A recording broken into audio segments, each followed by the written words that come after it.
America అధ్యక్షుడు Donald Trump మళ్ళీ పాత పాటే పాడారు. భారత్ పాకిస్తాన్ మధ్య యుద్ధాన్ని తామే ఆపానంటూ మరోసారి ప్రకటించుకున్నారు.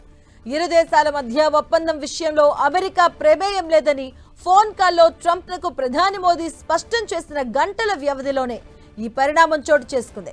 ఇదే క్రమంలో ఐ లవ్ పాకిస్తాన్ అంటూ కామెంట్స్ చేశారు ట్రంప్.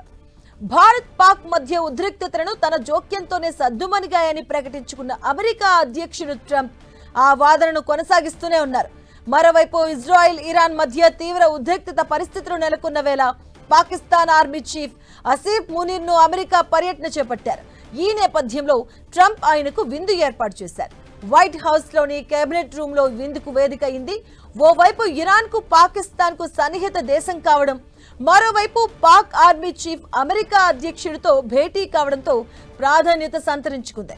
ఒక దేశానికి చెందిన ఆర్మీ చీఫ్ కు వైట్ హౌస్ లో అమెరికా అధ్యక్షుడు విందు ఇవ్వడం చాలా అరుదైన విషయం. అంతకుముందు అయూబ్ ఖాన్, జియా ఉల్ హక్, పర్వేజ్ ముషారఫ్ వంటి వారికి ఆహ్వానం అందినప్పటికీ వాళ్ళు పాక్ అధ్యక్షులుగా ఉన్నారు. ఇక తాజాగా మునీర్ కు అమెరికా నుంచి ఆహ్వానం అందడాన్ని పాకిస్తాన్ అధికారులు తమ దౌత్య విజయంగా భావిస్తున్నట్లు సమాచారం. ఇక పశ్చిమాసియాలో ఉద్రిక్తతలు కొనసాగుతున్న వేళ G7 సదస్సు నుంచి అర్ధాంతరంగా ట్రంప్ అమెరికాకు తిరిగి వెళ్లారు. అనంతరం మోదీతో మాట్లాడిన ఆయన కెనడా నుంచి అమెరికాకు రావాలని ఆహ్వానించారు. అయితే ముందస్తు ప్రణాళిక నేపథ్యంలో కుదరదని మోదీ చెప్పినట్లుగా భారత విదేశాంగ శాఖ వెల్లడించింది. మరోవైపు భారత్ పాక్ ఉద్రిక్తతలపై మరోసారి మాట్లాడిన ట్రంప్ ఈ దేశాల మధ్య యుద్ధాన్ని తానే ఆపానంటూ మళ్లీ పాత పాటే పాడారు. పాకిస్తాన్ వైపు నుంచి మునీర్, భారత్ తరపున మోదీ తదితరులు యుద్ధానికి తెరదించేందుకు చొరవ చూపానన్నారు. తద్వారా రెండు ప్రధాన అణ్వస్త్ర దేశాల మధ్య యుద్ధాన్ని ఆపానని ప్రకటించుకున్నారు ట్రంప్.